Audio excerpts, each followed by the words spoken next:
Olá, vamos dar continuidade à aula de análise química número 1, videoaula número 2, parte 3, com o tema materiais para laboratório.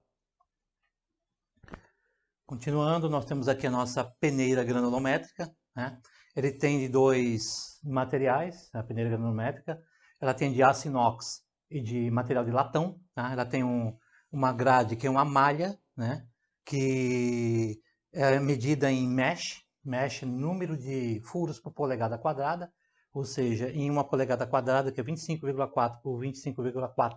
A quantidade de furos que eu tenho nesta área é o número de mesh, né? Então, a peneira granulométrica serve para fazer uma análise chamada de granulometria, que vai determinar o tamanho dos grãos, né, das partículas, né?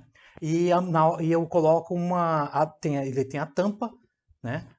Na parte inferior tem o fundo cego, né? Que ele é chapado, ele não tem malha nenhuma. E entre a tampa e esse fundo cego tem que colocar uma sequência conforme o método pede, uma sequência de peneiras granulométricas, né? E qual é essa sequência? A sequência é de menor mesh, né, para maior mesh. Ou seja, então se eu tenho lá uma de 10, 20 e 30, então eu tenho que colocar primeiro 10 mesh, são 10 furos por polegada quadrada, depois lá no meio eu tenho que colocar uma de 20 mesh, são 20 furos por polegada quadrada, e lá embaixo, na última, eu tenho que colocar uma de 30 mesh, que é de 30 furos por polegada quadrada. Então é sempre a sequência de menor mesh para maior mesh, tá? Porque maior mesh ele tem maior quantidade de furos dentro da mesma área, ele vai reter grãos menores. De menor mesh, a parte superior ele vai reter grãos de maior granulometria, maior tamanho. Tá? Então sempre é de menor, na sequência, sempre de menor mesh para maior mesh, até chegar no fundo cego. Tá? Essa é a sequência de uma montagem de granulometria. Continuando aqui, nós temos nossos agitadores magnéticos, né? Tem com e sem temperatura, tá? Tem alguns agitadores magnéticos que só tem um botão de acionamento, que é só para poder fazer a agitação da minha substância, tá? Da minha amostra. Outros têm dois botões, o segundo serve para quando eu quero que seja feito um aquecimento. Serve também como chapa aquecedora, tá? E aí o que acontece? Ele usa um acessório chamado barra magnética, onde lá dentro ele tem um ímã, né? Ele aqui na parte inferior do agitador magnético tem um motor, né, com a chapa cilíndrica, onde ele vai girar sentido horário. E aí o que acontece? Ele é metálico, é de ferro, e em contato com esse ímã que vai ser colocado dentro da minha amostra, dentro do LMI ou dentro do Becker, ele vai serve para fazer a homogeneização, dissolução da minha amostra, né, em sentido horário. Ele vai fazer esse vértice aqui, tá, homogeneizando a minha amostra. Essa é a função do agitador magnético, é a função da barra magnética, que eu posso também ter um modelo com aquecimento, que é quando eu quero fazer essa dissolução com temperatura acima da temperatura ambiente, com aquecimento. Continuando aqui, nós temos agora os condensadores Soxhlet, extrator de Soxhlet e o cartucho de celulose. Aqui é onde a gente vai fazer a montagem lá na frente de um sistema chamado sistema de extração de Soxhlet, né? Então ele tem essa parte aqui inferior esmerilhado, que ele vai sobrepor essa parte esmerilhada aqui do extrator, né? Ele é um condensador de bola, né? Entrada de água e saída de água, tá? Ele conecta aqui no extrator, na parte superior do extrator, que por sua vez ele conecta aqui no balão de fundo chato, né? Para usar em chapa aquecedora, ou de fundo redondo para utilização em manta aquecedora. Tá? Aqui dentro onde que eu coloco a minha amostra. Tá? E a amostra vai aonde? Vai dentro desse cartucho de celulose. Tá? A amostra é uma amostra sólida, né, que vai envolvido no papel de filtro para evitar que quando o meu solvente tiver o contato com a minha amostra, ela não seja arrastada para dentro do balão. Então, por isso que eu tenho que acondicionar dentro desse cartucho de celulose, tá? E dentro do cartucho de celulose vai minha amostra envolvida num papel de filtro. Tá? Então, esse sistema nós chamamos de sistema de extração de Soxhlet. Ok? Nós temos aqui como é que tem que se fazer a montagem dessa amostra, né? Ele vai no papel de filtro, onde eu faço um barco, né? Faço abas laterais nesse papel de filtro, coloco minha amostra, né? Peso lá na balança a minha amostra, né? E aí eu faço o quê? Eu envelopo aquele papel de filtro, faço um envelope, e aí depois eu faço ele na forma de um charuto. Depois eu faço esse charuto que está com minha amostra interna, faço uma meia-lua, onde por 45 graus eu enrolo esse charuto, tá? Até eu fazer um segundo charuto, dobro a parte inferior, a parte superior eu coloco um chumaço de algodão, que vai esta amostra já envelopada, né, nesse cilindro, vai dentro do meu cartucho de celulose. Tudo isso é feito para poder evitar que a minha amostra, quando tiver contato com o meu solvente, ele não abra e seja arrastado e eu perca essa amostra na hora do arraste, na hora que eu fizer a extração de Soxhlet. De novo, aqui nós temos o nosso cone de Minhoff, que ele serve para determinação de sedimentos em efluentes e água. Então, ele é utilizado em laboratório de análise de águas e efluentes. Tá? Ele é uma vidraria de precisão, não pode ser aquecido em estufa. Né? É um cone de vidro, existe também no modelo de plástico, mas não é preciso. O oficial para análise de Sabesp, CETESB, né? IBAMA, é com o de vidro e é de 1000 ml, né? É 1 litro. Né? Ele tem essas faixas aqui, né? Essas divisões aqui até 1000 ml, é de precisão. Né? E aí o que eu faço? Eu coloco ele num anel, né, com uma argola com mufa, no suporte universal, e encho o cone de Minhoff com amostra até 1000 ml, homogeneizada, e depois de um certo tempo, conforme o procedimento lá vai pedir, eu vejo faço a medição de quanto tem de sedimento, né, nessa minha água, no meu efluente. E aí o resultado é ml, que ele já lê, o cone de Minhoff lê em ml. É em ml por 1000 litros, por 1000 ml, né? Então é ml de sedimento por 1 litro ou 1000 ml. Aqui eu tenho a cubeta de vidro e de quartzo, ela serve para fazer análise quantitativa, né, chamada de espectrofotometria. Então essa cubeta é colocada dentro de um equipamento chamado espectrofotômetro. Tá? Ele tem duas marcações, ele tem G, vem de glass, que são cubetas de vidro, e tem Q, que é de quartzo. Tá? A metodologia já determina, ela menciona em qual cubeta eu tenho que utilizar essa análise. Depende do comprimento de onda em que eu vou fazer essa análise no meu equipamento chamado espectrofotômetro, onde eu tenho uma luz polarizada, que ela vai ultrapassar ou não essa amostra que está aqui nessa cubeta que eu vou colocar. Quanto mais escura, maior é a absorção e menor é a transmitância. Então eu chamo de absorbância, é isso que eu vou ler no equipamento. Absorbância e transmitância. Quanto mais clara for a minha amostra, né, menor é a absorbância, maior é a transmitância. É o que vai passar de luz quando eu for fazer essa leitura nessa cubeta. Quanto mais escura, maior é a absorbância e menor é a transmitância. Tá? Então eu tenho dois tipos, né? Um que é de vidro e outro que é de quartzo. Aqui é utilizado muito vai utilizar muito no sistema de pesagem na balança, que são as espátulas. Né? Tem ela 100% todas de aço inox. Tá? Agora nos cabos eu tenho cabo com madeira e cabo com plástico. Né? Então todas elas são de aço inox para ser inerte, para não sofrer ataque do meu material, né? Da minha substância que eu vou pesar. Então tem vários modelos. Tem espátulas retas, né? E tem tipo concha, que é para facilitar na hora de eu pesar esse material na balança, vertendo ele para um balão, ou vertendo para um beck, ou até para um LMI, ou para um pesa-filtro, ou para uma cápsula de alumínio. Aqui nós temos agora o deionizador, que o equipamento chama-se deionizador. Dentro dele tem uma coluna deionizadora.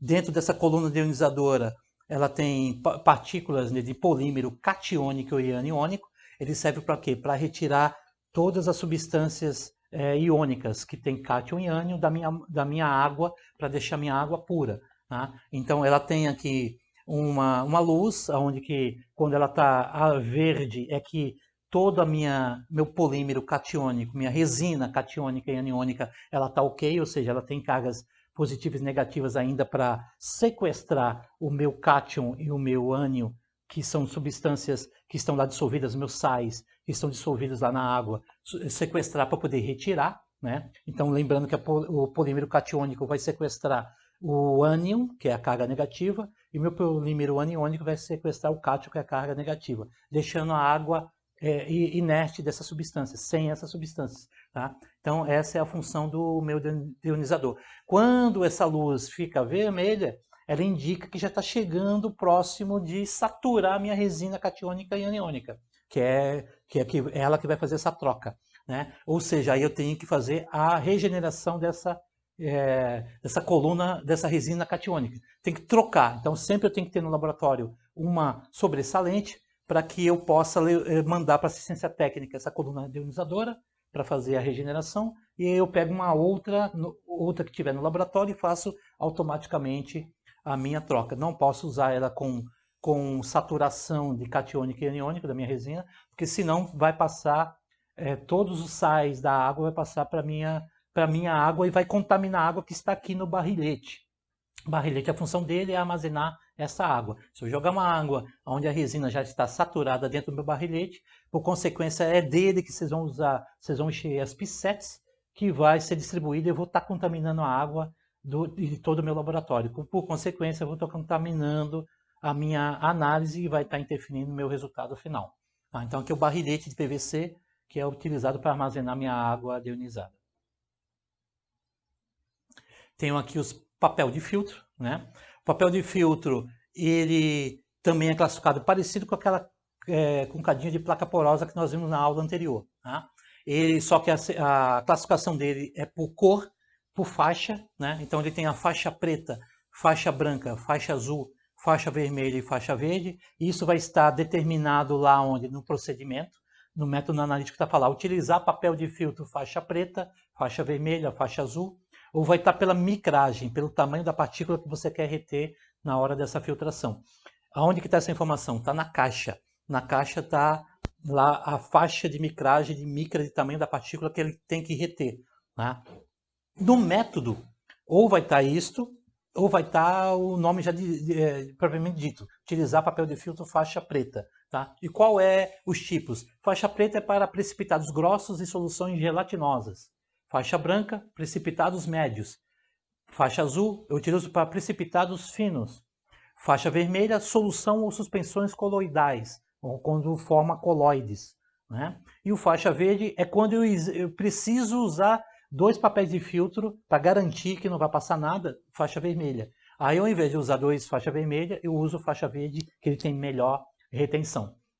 Uma observação, quando eu quero fazer uma calcinação aonde eu tenho eu retive meu precipitado num papel de filtro e eu tenho que queimar esse papel de filtro na mufla, o único papel de filtro que não deixa resíduo, né, na hora de fazer uma calcinação na mufla é o faixa preta. Tá? Então, na análise de gravimetria, quando eu tiver que fazer uma filtração de uma amostra, de um precipitado, e aonde eu vou ter que ter a queima total desse papel, o único que eu posso usar é o papel de faixa preta, que ele não deixa resíduo zero e não vai interferir na pesagem da minha amostra, no resultado final.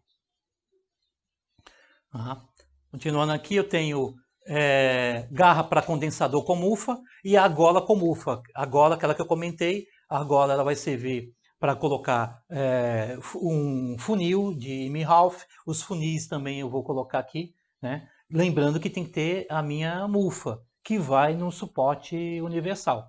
Né? Senão eu tenho que comprar ele separado e fazer a montagem separadamente. Tá? As garras aqui é para condensador, né? Que é o condensador de bola, condensador de cano reto, o condensador de serpentina. Né? Ele já tem esse formato aqui já é para ter uma aderência, porque o tubo do condensador é circular, né? Cilíndrico, então ele já tem esse formato que é para poder ter uma maior segurança na hora de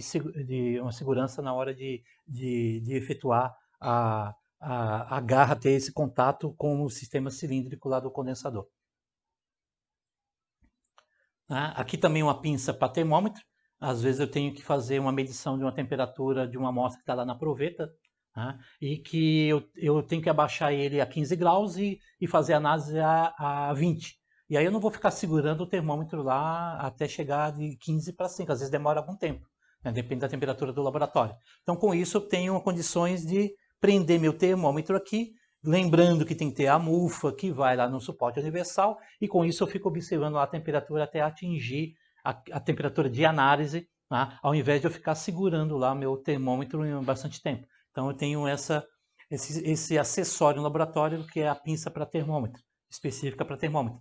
Essa é a pinça metálica que no laboratório a gente também considera ela como EPC, né, equipamento de proteção coletiva, que ela serve como sistema de segurança, né, como acessório de segurança para pegar cadinhos dentro, né, ou placas de alumínio dentro da estufa, ou cadinhos dentro da mufla, né, lembrando que mesmo assim eu tenho que usar a luva, né, e aqui é para quando eu estou trabalhando com um becker. Então essa específica é para cadinho, né, ou placa, né, de cápsula de alumínio, e essa aqui é específica, ou até essa aqui também eu posso usar também para piezo-filtro, e essa aqui é específica para quando eu vou trabalhar com becker e sistema quente, é aquecido. E elas são todas de aço inox. Aqui são pinças, né? 3 tipos. Eu tenho a pinça de Hoffman e a pinça de Mohr. As duas têm a mesma função. É quando eu tenho que fazer a secção de passagem de líquido ou de gás numa mangueira. Então eu utilizo aqui a pinça de Hoffman, né? Eu pego esta parte de parafuso e eu faço o pressionamento da minha mangueira, impedindo a passagem de líquido e de gás. Faço isso com a pinça de Mohr também, só que a pinça de Mohr, aí a mangueira, a seccionamento é feito internamente aqui. Eu abro esse sistema, passo a mangueira por dentro e faço a secção do meu sistema de passagem de líquido e de gás numa mangueira. Então, eu uso pinça de Hoffman e pinça de Mohr para isso, tá? Também de aço inox. E a pinça com ranhura, ela é também de aço inox, é para poder pegar materiais, principalmente quando eu estou fazendo filtração, em que meu papel de filtro adere no meu funil. Ele está molhado, eu não posso lá pegar com a mão nem com a luva para não ter contaminação da minha amostra, e aí eu utilizo a minha pinça para retirar ele do funil.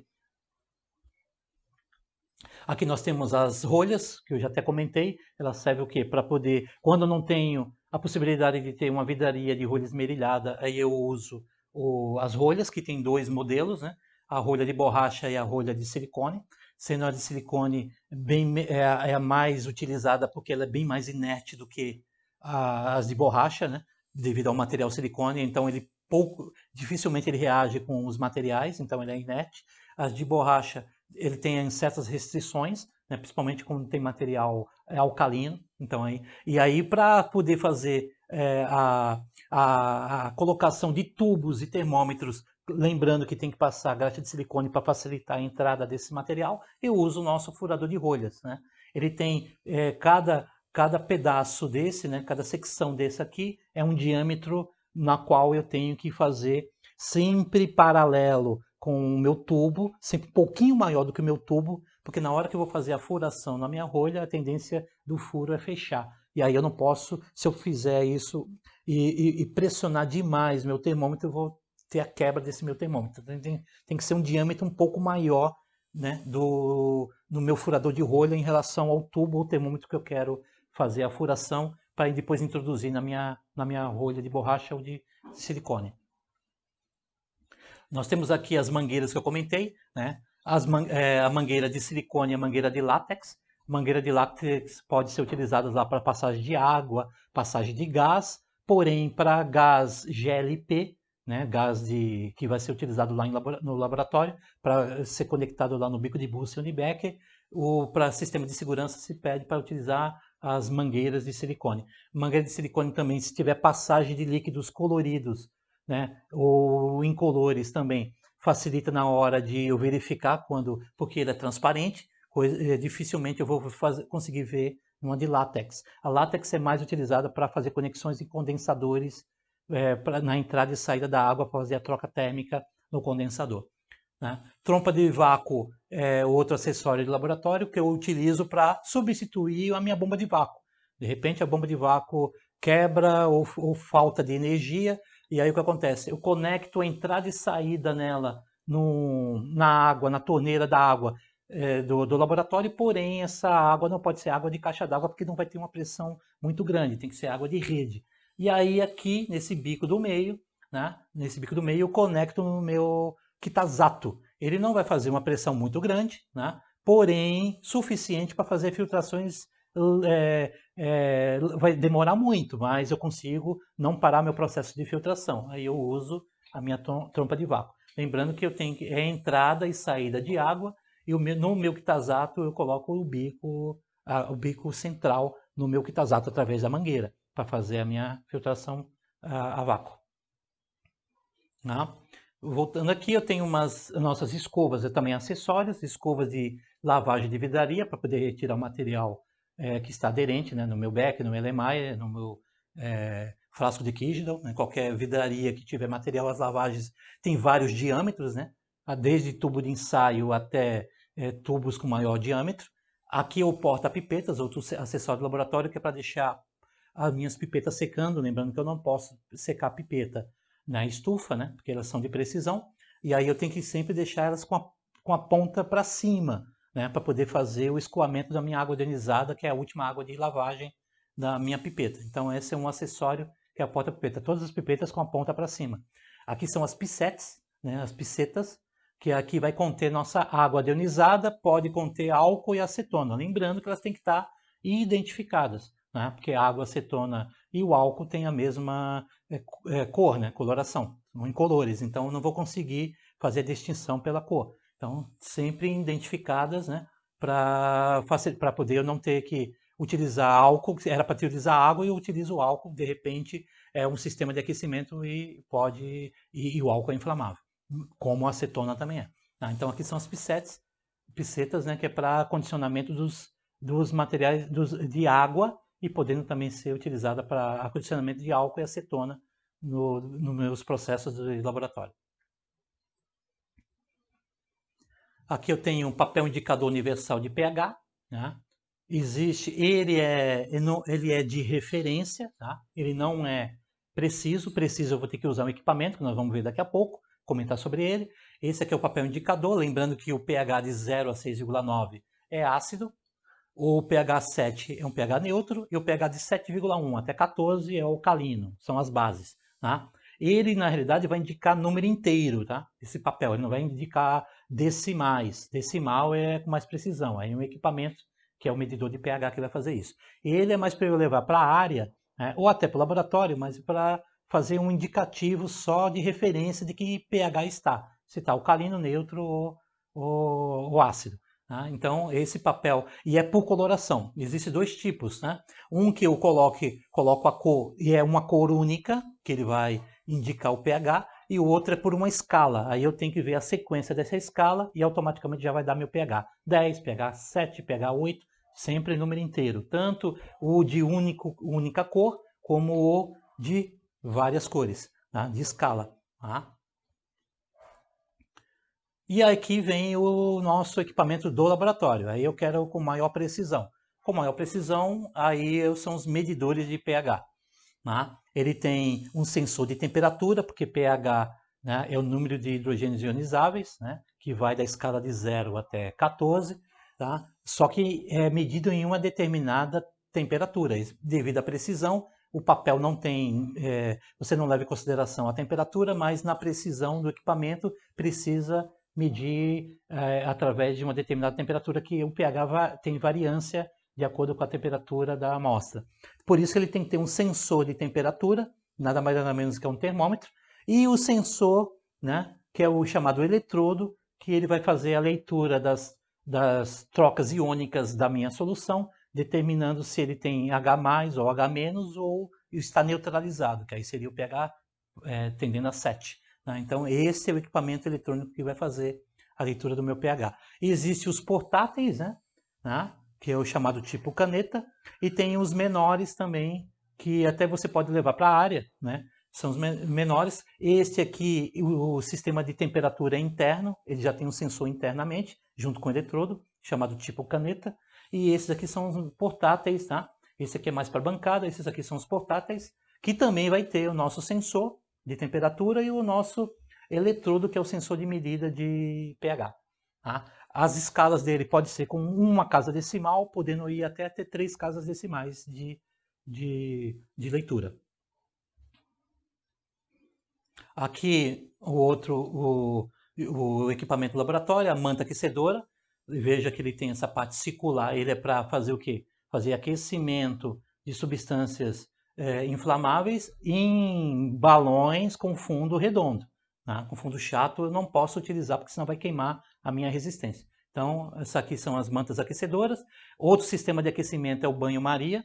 Né? Lembrando que o banho-maria é um aquecimento indireto, então minha amostra vai estar dentro de um becker, de um Erlenmeyer, e aonde eu vou fazer o aquecimento indireto, porque a resistência vai aquecer a água a uma determinada temperatura, que indiretamente vai aquecer a minha amostra que está condicionada em outra vidraria. Então esse aqui é o banho-maria, e aqui é a nossa chapa aquecedora, para utilização para aquecimento, onde eu tenho lá inflamáveis ou não inflamáveis, mas que eu tenho lá minha vidraria com fundo chato. Balões, Erlenmeyer, Becker. Então eu tenho que fazer meu aquecimento em chapa aquecedora. Lembrando que quando são inflamáveis, né, eu não posso usar o bico, né, de Becker nem o bico de Bunsen. Né? Então eu tenho que fazer aquecimento ou na manta aquecedora ou na chapa aquecedora.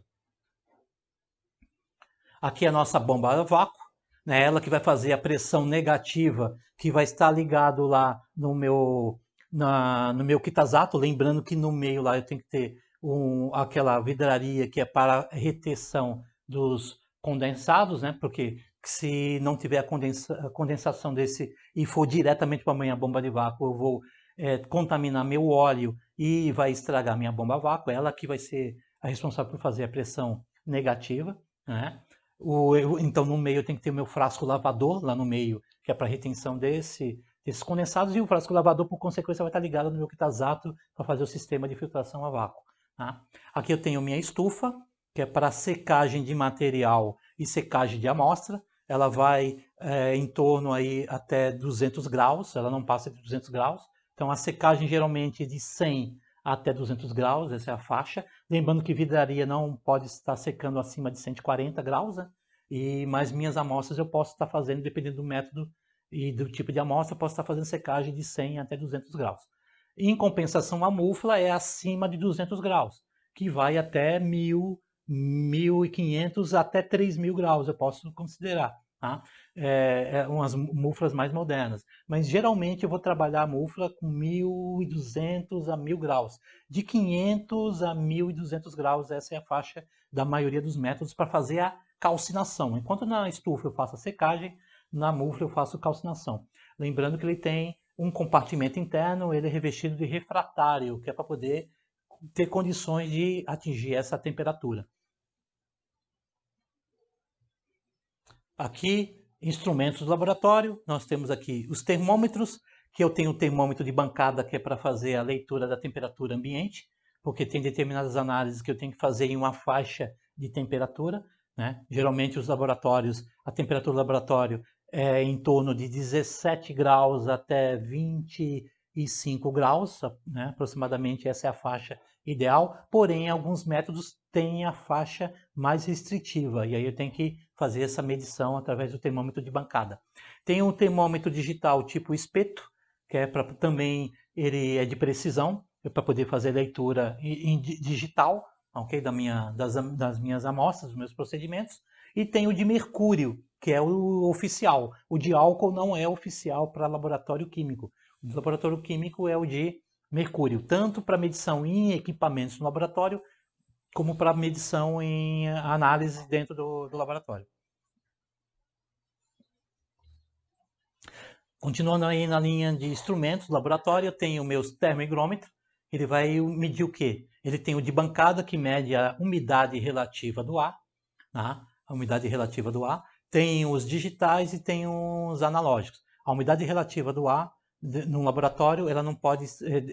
tem determinados procedimentos igual à temperatura, que é restritiva. Tem que fazer análise em uma determinada faixa de umidade relativa do ar. Porém, as do laboratório, ele pode ir de 40% de umidade relativa do ar até 70% de umidade relativa do ar.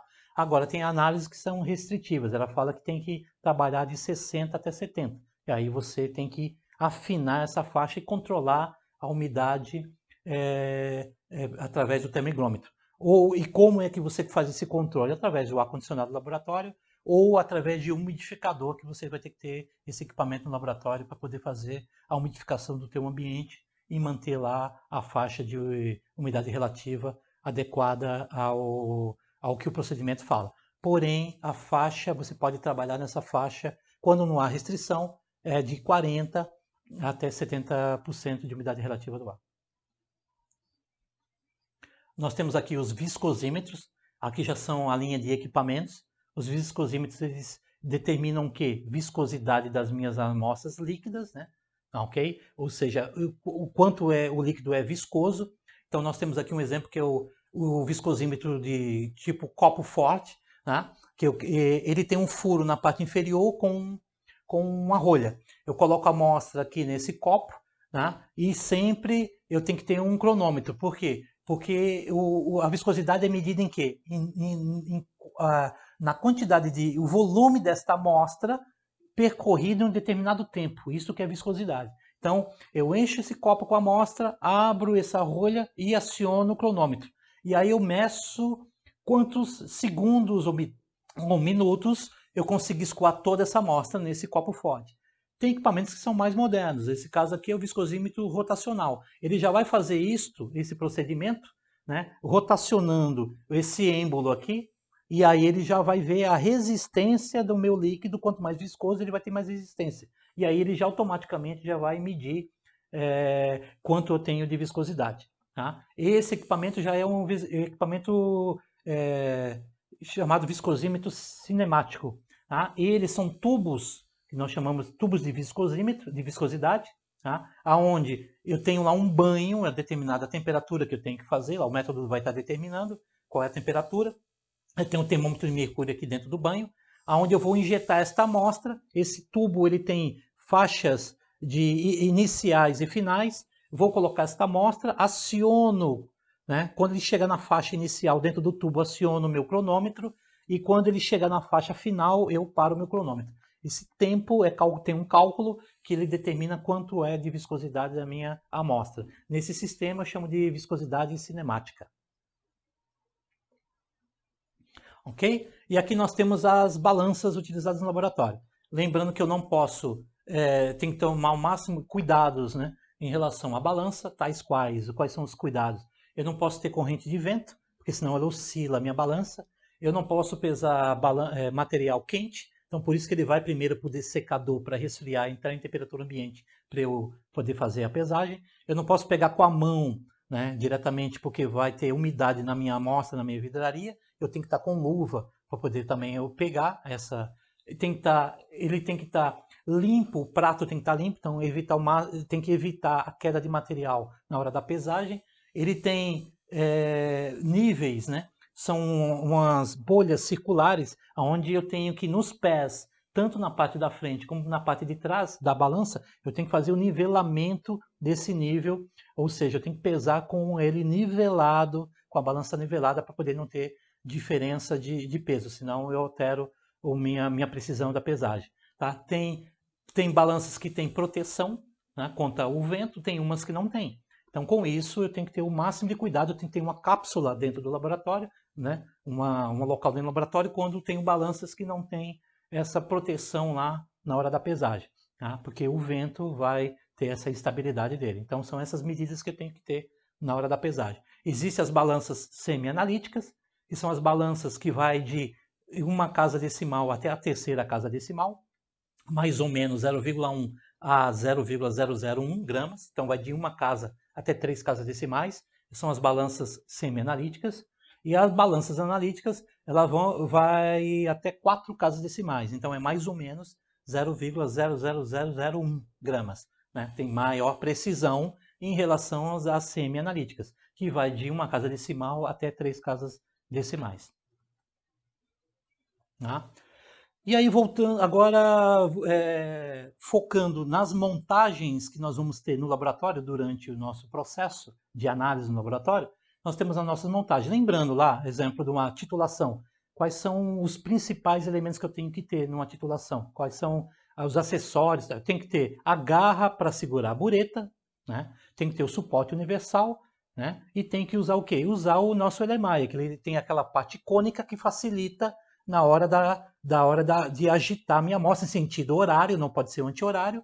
Lembrando que com uma mão eu tenho que fazer o sentido horário, a agitação, e com a outra mão abrir e fechar a torneira na minha bureta, sempre observando o volume que eu vou gastar. Então isso seria uma montagem simples, né, para fazer uma titulação no laboratório. Então a garra para a bureta, suporte universal e o nosso LMAI, ok? Agora tem uns mais complexos, né? No caso esse aqui é um sistema de destilação simples, né? Onde eu tenho meu balão de fundo redondo, aí eu tenho que tomar cuidado, porque balão de fundo redondo eu tenho que usar o quê? A manta aquecedora, né?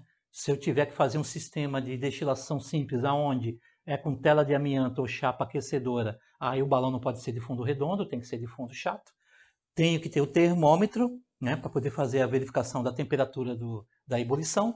Pérolas de vidro, isso aqui não pode esquecer, as pérolas de vidro, né? Aqui, quando ele não é de esmerilhado, sistema esmerilhado, eu tenho que fazer o quê? Dobrar o meu tubo, né, para conectar com a rolha aqui no meu condensador, que no caso é um condensador de cano reto, tá? Lembrando que a entrada da água, a entrada da água era a parte inferior do meu condensador e na parte superior eu deposito a minha água de troca térmica lá na pia. E recolho num recipiente, ou numa proveta, num LMAI ou num becker, algum recipiente que eu possa fazer depois a medição desse líquido que eu estou fazendo a destilação. Então esse é um sistema de destilação simples. Tá? Ali é o meu sistema de extração de água de uma amostra líquida, né, que eu não posso fazer a umidade dela na estufa, um sistema de extração chamado de TRAP, Denstack, né? Onde eu tenho uma manta, né? Dentro aqui eu tenho pérola de vidro, meu solvente, minha amostra, meu solvente extrator, minha amostra, vai entrar em ebulição os dois, a água e o solvente, vai subir até o TRAP, do TRAP vai até o condensador, tem que ser de cano reto, e aí os dois vão condensar. A água vai ficar na parte inferior, o meu solvente vai ficar na parte superior, e aí quando encher meu TRAP, meu Denstack, ele volta para o meu sistema e vai ficar recirculando. Tá? Depois eu meço lá no meu Denstack, que é a minha vidraria de precisão, quantos ml de água eu recolhi. Ok? Então esse é o sistema. Veja que eu estou usando aqui uma plataforma tipo Jack, que é justamente para poder eu ter a altura ideal do meu sistema. Tenho as garras necessárias e meu suporte universal. Então esse é um sistema de extração por arraste, né? De extração por arraste utilizando Denstack ou TRAP. Okay? Esse é o sistema clássico aqui que eu já tinha comentado, é o sistema de filtração a vácuo. Lembra que eu tenho lá bomba a vácuo, as mangueiras conectadas aqui no meu condensador, né? No meu condensador, ok? No que eu chamo de lavador de gases, não pode esquecer esse detalhe aqui. E depois o condensador, o meu condensador do material que pode vir aqui para a bomba, né? Ele vai estar conectado com o meu Kitazato e o meu sistema de filtração a vácuo. Eu posso usar lá o funil de Bush, né? Um cadinho de placa porosa, observando a numeração deles, né? Eu posso usar um sistema com funil e papel de filtro, como a rolha de borracha, tá? Então não posso esquecer desse detalhe aqui, né? Bomba a vácuo ligado com o meu lavador de gases, que vai receber os condensados, e o meu Kitazato, né? Que vai fazer que vai recolher o meu processo dos solúveis, e o insolúvel vai ficar retido lá na parte superior. Então esse é o sistema de filtração a vácuo. Lá aqui do lado é aquele sistema que eu comentei, que é o de extração de Soxhlet, né? O extrator de Soxhlet, que ele vai o quê? Lembrando, se eu estiver usando um balão de fundo chato, eu tenho que usar o quê? Uma chapa aquecedora, né? E aí, ou se for balão de fundo redondo, uma manta aquecedora. E aí eu tenho meu balão aqui conectado ao meu extrator, que vai estar o cartucho junto com minha amostra lá dentro. Aqui vai estar o meu condensador de Soxhlet, que é de bolas, né? Então, tem um aquecimento aqui aqui lembrando que não pode esquecer de colocar as pérolas de vidro. Aqui eu vou ter aquecimento do meu solvente, que ele vai subir aqui pela lateral, condensa aqui no condensador, vai cair o solvente em cima da minha amostra, vai extrair meu analítico que eu quero determinar, que ele tem a mesma polaridade do meu solvente, e ele enchendo esse compartimento vai ter o refluxo aqui pelo sifão, sistema de sifonamento. E aí esse sistema vai ficar rodando X horas até eu extrair todo o meu analito da minha amostra, que vai estar dentro do cartucho, dentro do extrator de Soxhlet. Então aqui é o balão de Soxhlet, né? Fundo redondo, fundo chato, né? Minha manta aquecedora, manta aquecedora para fundo redondo, o fundo chato é minha chapa de aquecimento, meu extrator de Soxhlet, né? Com o meu cartucho e amostra, e aqui em cima eu tenho meu condensador de Soxhlet. Não esquecendo do detalhe de entrada da água é pela parte inferior e a parte superior é a saída da água que vai lá para a pia. Aqui é o que é ligado na torneira. Aqui é outro sistema, agora é um de destilação fracionada. Lembrando que, de novo, eu estou usando aqui meu balão de fundo redondo, porque eu estou usando uma manta aquecedora. Se eu usar uma chapa de aquecimento, aí é um balão de fundo chato. Aqui eu tenho minha coluna de Vigreux, que é utilizada para destilação fracionada, né? Eu fraciono meus componentes da minha amostra. Aqui eu tenho um termômetro para indicativo da temperatura. Caso eu tenha um sistema de conexão de esmerilhado, eu tiro já direto. No caso aqui eu uso rolha, e aí eu uso o meu tubo de vidro, né? Com a rolha aqui na ponta e o meu condensador. No caso aqui eu estou usando o condensador de tubo reto. Tá? Lembrando de novo as conexões da água, entrada da água pela parte inferior, superior à saída da água, recolho meus materiais em Becker, EMA e Proveta, em algum vidaria que eu possa fazer medição, né? E aqui é o meu sistema de ligação da pia, né? Da torneira da pia, entrando aqui no condensador, e a saída, que é o descarte da água pela troca térmica. Então aqui é um sistema de destilação por fracionamento. Aquele primeiro era destilação simples, esse é por fracionado.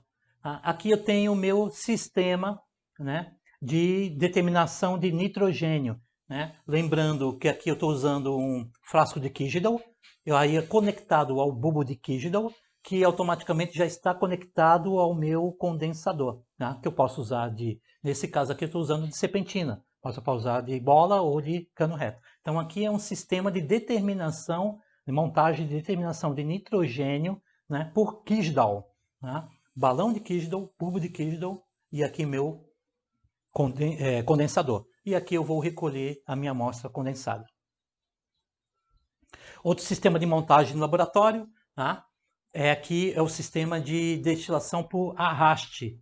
Tá? Ou seja, eu vou ter o aquecimento da minha água, a minha água quente vai gerar vapor, que vai arrastar a minha substância, que vai se volatilizar. Então aqui no caso eu tenho um bico de Bunsen, ok? Aquecendo tela de amianto tripé. Eu tenho aqui um quitazato com um tubo de segurança. Esse tubo é um tubo de vidro, porque eu não posso fazer aquecimento de sistema fechado.